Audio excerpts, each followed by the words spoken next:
Hello friends, welcome to my channel.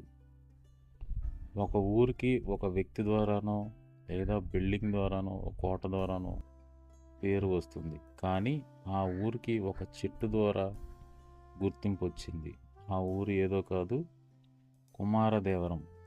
తూర్పుగోదావరి జిల్లా కొవ్వూరు మండలం కుమారదేవరం అనే గ్రామంలో గోదావరి ఒడ్డున నిద్రగన్నేరు చెట్టు ఉంది.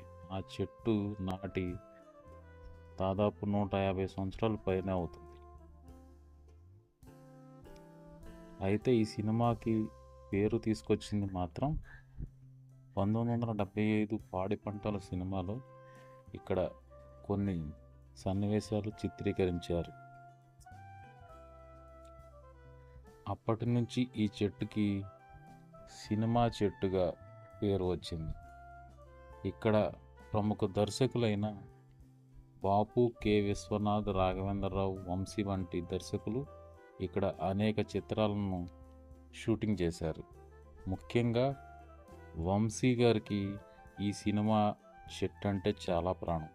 ఆయన తీసిన సినిమాల్లో దాదాపు 18 సినిమాలు ఇక్కడే షూటింగ్ చేయడం జరిగింది.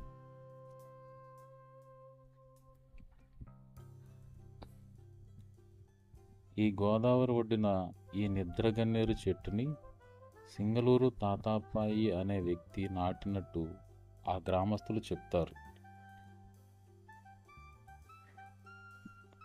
ఇక్కడ తీసిన ప్రతి సినిమా హిట్ అవుతుందనే నమ్మకం సినీ ఇండస్ట్రీలోని చాలామంది దర్శకులు నమ్ముతారు.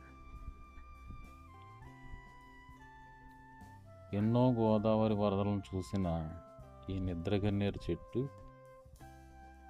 రీసెంట్గా వచ్చిన గోదావరి వరదలకు నేల కొరగడం ప్రకృతి ప్రేమికులను, సినీ ఇండస్ట్రీ ప్రముఖులను దిగ్భ్రాంతికి గురి చేసింది. గోదావరి నది ఒడ్డున ఈ పెద్ద చెట్టు ఎంతో ఆహ్లాదకరంగా కూడా ఉండేది.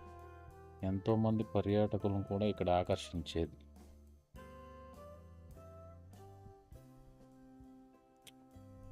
ఈ విధంగా కూలిపోయిన ఈ చెట్టుని తిరిగి బ్రతికించేందుకు ప్రయత్నాలు అయితే చేస్తున్నారు. అది ఎంతవరకు ఫలిస్తుందన్నది వేచి చూడాలి.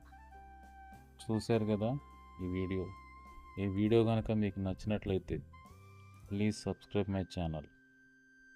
Thank you for watching.